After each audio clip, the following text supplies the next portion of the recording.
time. Prophetically, it is running out, and the days are being shortened for the elect's sake. But the elect are going to confront some serious obstacles before the second coming of Christ. In 2013, both Human Rights Watch in the United States and the Center for the Study of Existential Risk at the University of Cambridge in England have voiced their concern over the rise of killer robots. What if they malfunction and go out of control? Robots that can mimic human beings are being created by DARPA, the Defense Advanced Research Project Agency of the United States Department of Defense, that develops new technologies for the United States military to be used in current and future warfare. One of these inventions is the Sand Flea, an 11-pound robot that can jump 30 feet into the air to overcome obstacles and is equipped with an infrared camera. The 20th century was the most violent in human history due to wars, and sadly many of these wars have continued into the 21st. Some have ended, such as the Tamil Tiger Wars in Sri Lanka. Others are spiraling out of control, like the drug wars in Mexico. North Korea is the most militarized country on earth. But the United States, an ally of South Korea, seems like it is going to wage war against it in the not too distant future, with the extended arm of the United States military, propaganda, Hollywood, giving us an insight into their anti-North Korean agenda. Do we need more wars?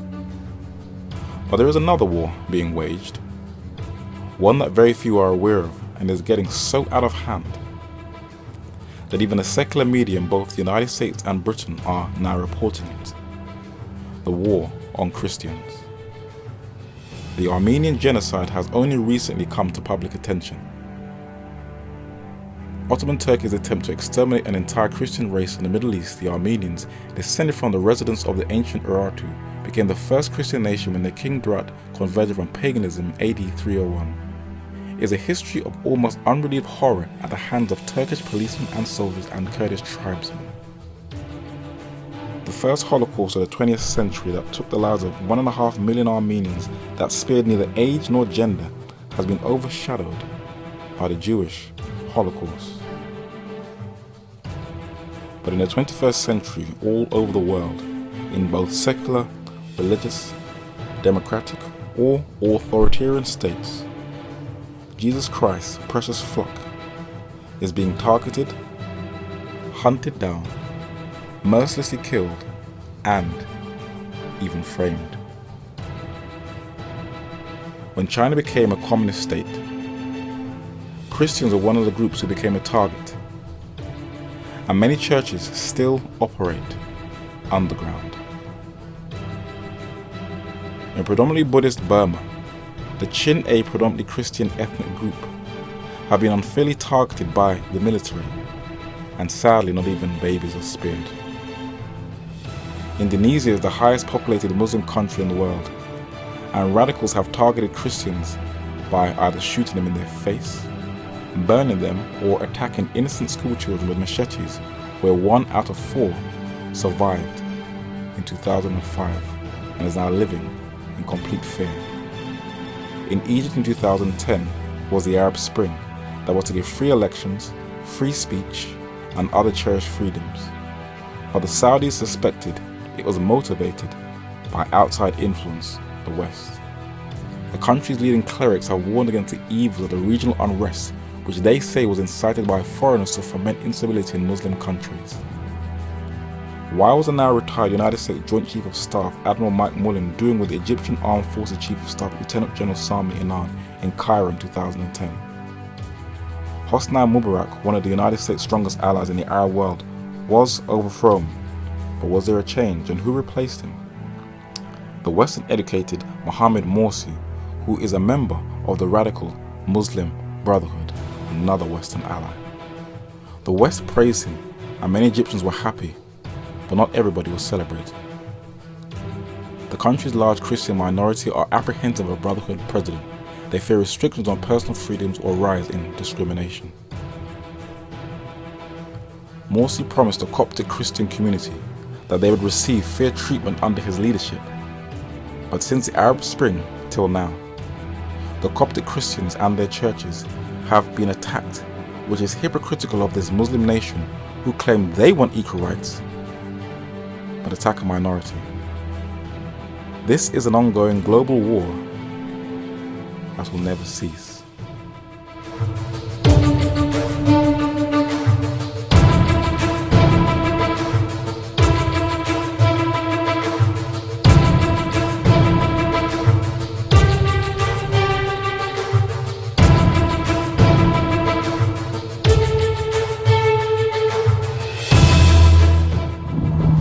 In each one of us, there is a deep longing for truth.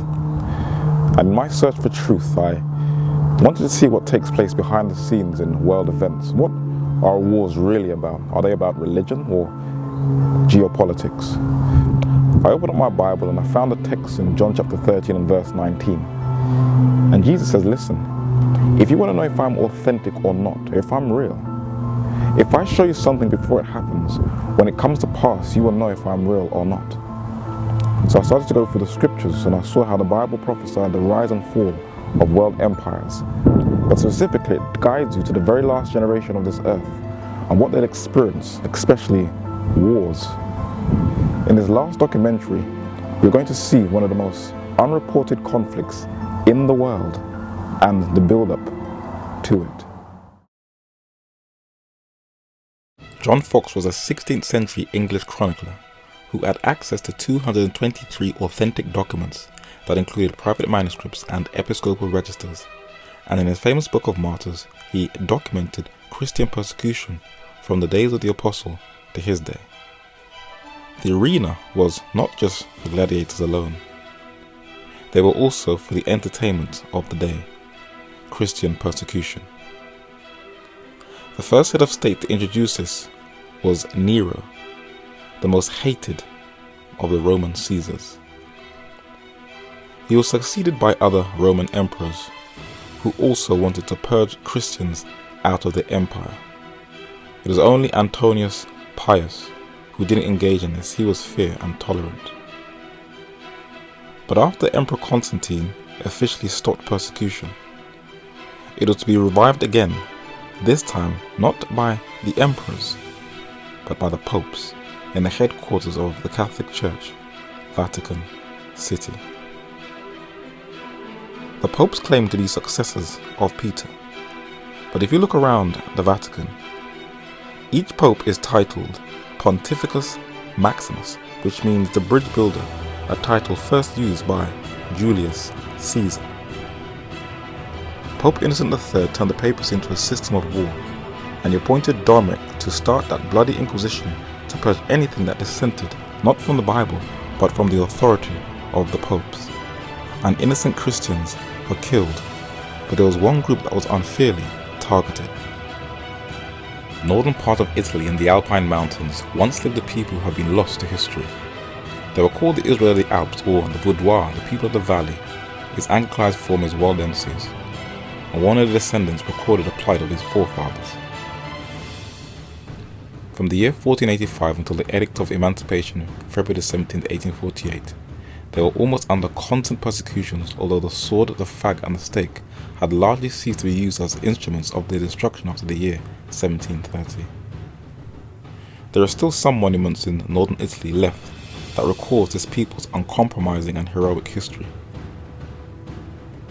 Their logo translated into English is light shining in darkness. Though they were based in Italy, they had missionaries all over the European continent. Their most famous converts was a wealthy French merchant, Peter Waldo, who used his vast wealth to distribute Bibles in the valleys, and the pastor and soldier, Henry Arnaud. From the 12th to the 19th century, the Catholic Church attempted to ethnically cleanse them so there would be no trace of primitive Christianity. So in our time, the Catholic Church looked like the only one and true church. One man caught wind of this. He is the most controversial figure in English history, the Lord Protector, Oliver Cromwell. He had a meeting with his Secretary of State, poet John Milton, and other men in his government about the Easter massacre of the Waldensians in 1655, and he sent an envoy, Samuel Morland, to Italy to record what had happened. A woman with a spear through her genitals, another being roasted alive, men having their heads blown off by gunpowder, and babies being hacked to death. 20 years later, in 1685, King Louis XIV received some bloodthirsty advice from his Jesuit confessor to purge the French kingdom of Protestants. He revoked the religious liberty law, the Edict of Nantes, and massacred Protestants in his country, but he extended it to his neighbouring country, Italy. He pressured Victor Amadeus, the Duke of Savoy, who was on good terms with the Waldensians, to kill them, and thousands were hunted and massacred. But those who survived, what happened to them? J.A. Wiley tells us. He says, all of the Waldensian race that remained from the sword of the executioner were immured in the dungeons of Piedmont, and how they treated in prison, as the African slave was treated in the Middle Passage. When blacks were kidnapped from Africa, some were traded by their own people. But when they were on the ships, they were not only humiliated, but packed like sardines, where they slept, ate, urinated and pooped in the same place. This is what happened on the Waldenses in 1685. A museum has been erected in their honor. But some may wonder, why would people go to great lengths to massacre others who profess to believe in God? Jesus tells us why. They shall put you out of the synagogues, yea, the time cometh, that whosoever killeth you will think that he doeth God's service. The Union Jack is a combination of the English and Scottish flag, two countries that united as a result of the Reformation. What was the Reformation and where did it begin? Wiley tells us. England is the first of the European communities to flee from the prison house in which the crown priest of the Seven Hills had shut up the nations. England comes forth the first of the nations led on by Wycliffe. John Wycliffe was known as the morning star of the Reformation and the evangelical doctor. This Oxford professor was a teacher, political reformer, preacher, patriot, champion of theological and practical reforms, who was skilled in the law of optics, chemical analysis, physiological genesis of sleep, geometrical rules, and national economies. He committed a big crime in 14th century England. He translated the Bible from Latin to English for the common man to read for himself, and as he had powerful friends such as John of Gaunt, Duke of Lancaster, he couldn't be touched. Today, in our modern world, if we have the luxury of a smartphone, we can download the whole Bible in just a matter of seconds, which costs near to nothing. In Wycliffe's day, he didn't have that advantage. Neither did he have the printing press of the 15th century that was introduced by Lawrence Coster on the left and John Gutenberg on the right. He had to translate from hand, and he trained young men who were known as Lollards or Wycliffites to preach around the British Isles the simplicity of the gospel, where even the nobility had the privilege of reading for themselves. Wycliffe's disciples spread rapidly throughout Britain, and men boldly preached, not for fame like preached of today, but for the love of the people. But men in darkness feared the light. An army started to gather under the leadership of King Henry IV, and prayer meetings were forcefully invaded and broken up. Bibles had to be handed over to the clergy, and men were arrested for having Bible studies. And under this king, men were burnt to death who wanted to exercise liberty of conscience. Hardly any of the English know this part of their history. In 1414, the reading of the English scriptures was forbidden upon pain of forfeiture of land, cattle, life, and goods from their heirs forever. At the Council of Constance, Wycliffe and his biblical teachings were condemned, and men who were influenced by them, such as the Czechoslovakian reformer John Huss, was condemned to death, and all of Wycliffe's writings which had spread around Europe. In modern Britain, we are seeing very stealthily similar things happen. In 2006, when you strike at civil liberties, such as the Terrorism Act, then religious liberties will be shortly targeted. A person who uses threatening words or behavior or displays any written material which is threatening is guilty of an offense if he intends thereby to stir up religious hatred. A consul may arrest without warrant anyone he reasonably suspects is committing an offense under this section. A person who publishes or distributes written material which is threatening is guilty of an offense if he intends thereby to stir up religious hatred. A person who distributes or shows or plays a recording of visual images or sounds which are threatening is guilty of an offense if he intends thereby to stir up religious hatred. We can see where this is going. Even in the United States, which is called the land of the free and the home of the brave, similar things are happening.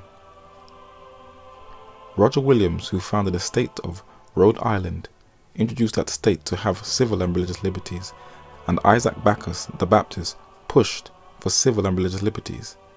But now the United States is targeting both civil and religious liberties, where the FBI spells out who are the most dangerous groups in North America.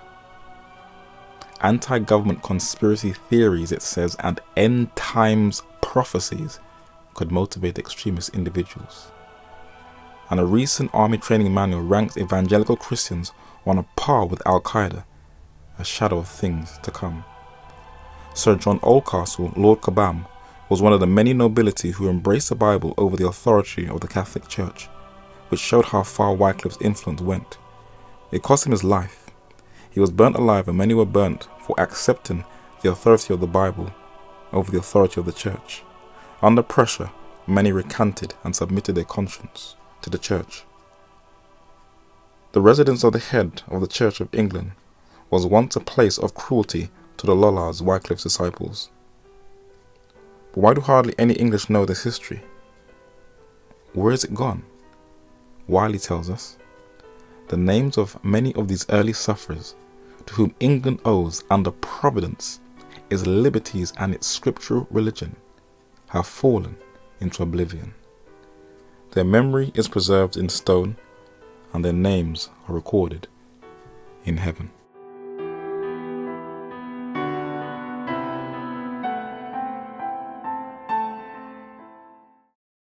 If you're ever to pay a visit to Vatican City, you would never think that it has murdered millions of professed Christians throughout its history.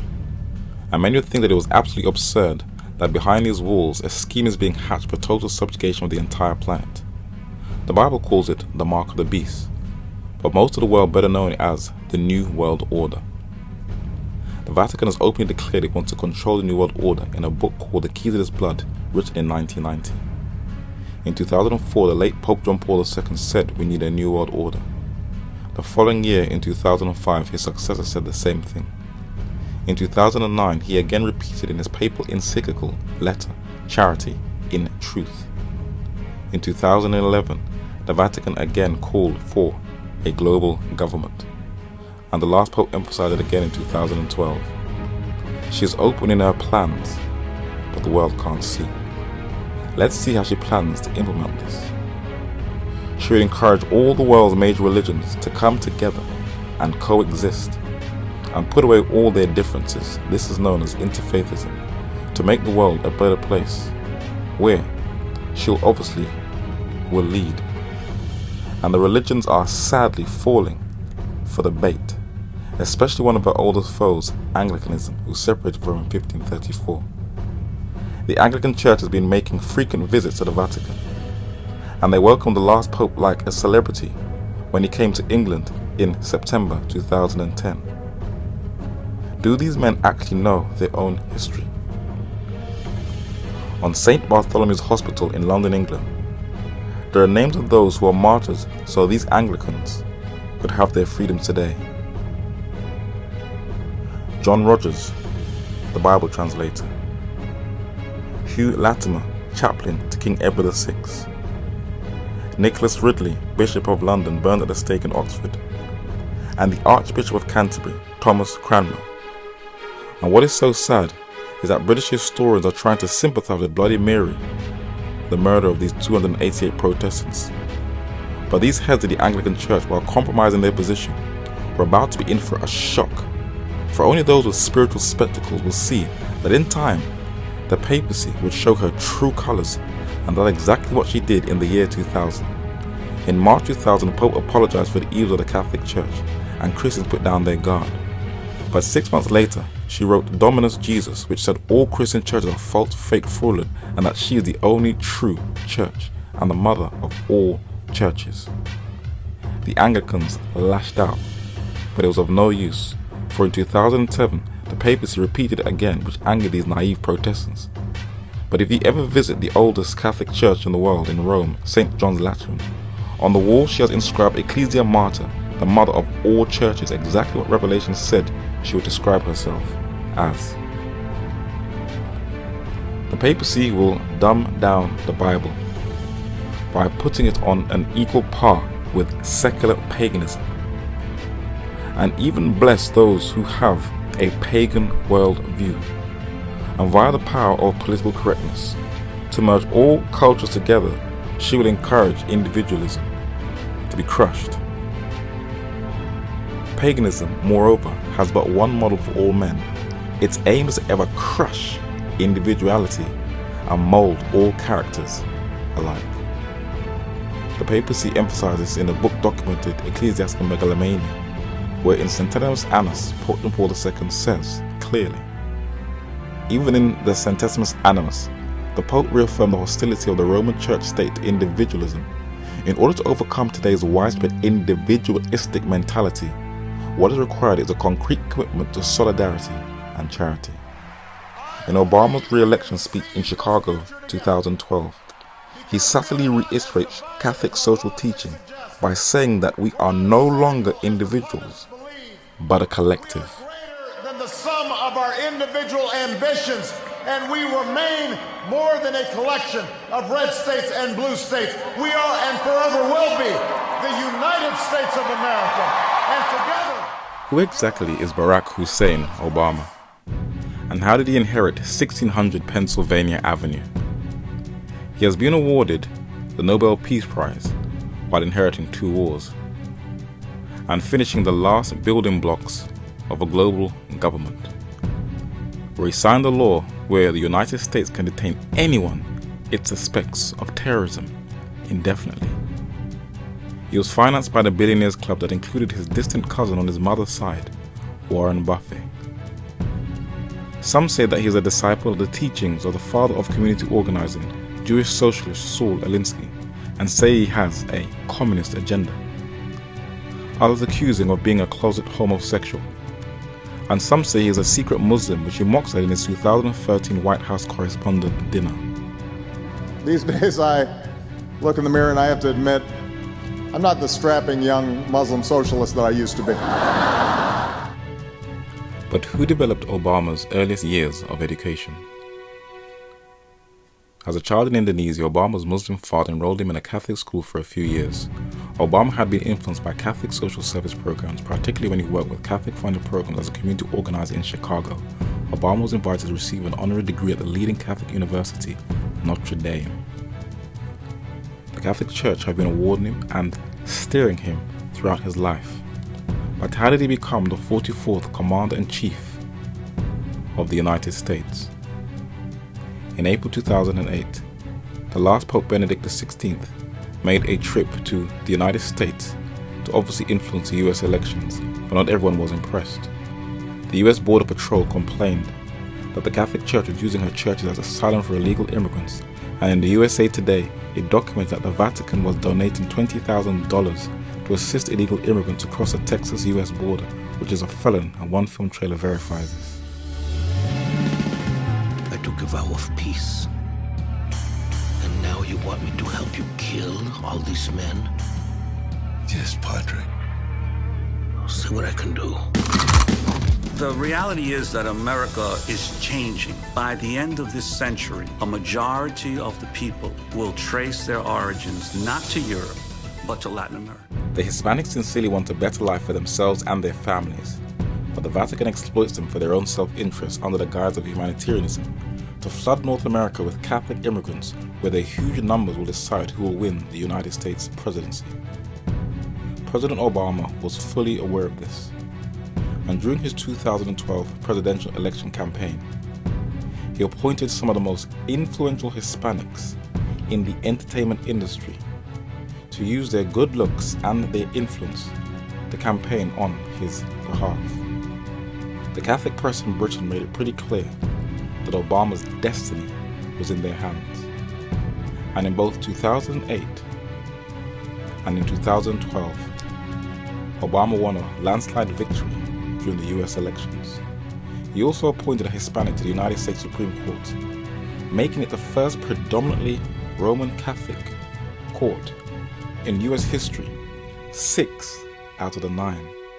When he signed the Patient Protection and Affordable Act in 2010, better known as Obamacare, on the surface the Catholic Church in North America produced a voting video called Test of Fire in 2012, which looked like it opposed Obama and his infringement on religious liberties, forcing the churches to act against their own conscience, where the clergy was leading out in the protest.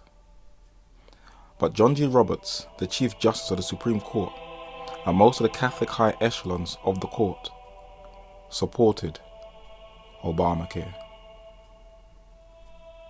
The Vatican and the United States have strengthened their relationship, and this union is going to have repercussions for the world in the not too distant future. Who would have ever thought that the world would praise a Jesuit?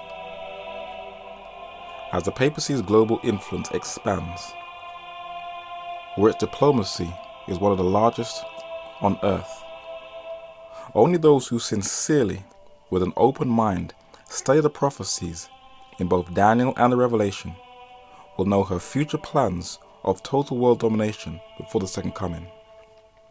Open that book, read and judge for yourselves.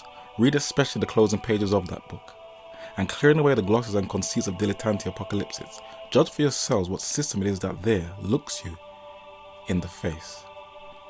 The cause of God on earth has still its center in the great battle not yet fought out between Christ and Antichrist, betwixt Protestant truth and Popish idolatry. This is the conflict of the ages, the faith and patience of the saints.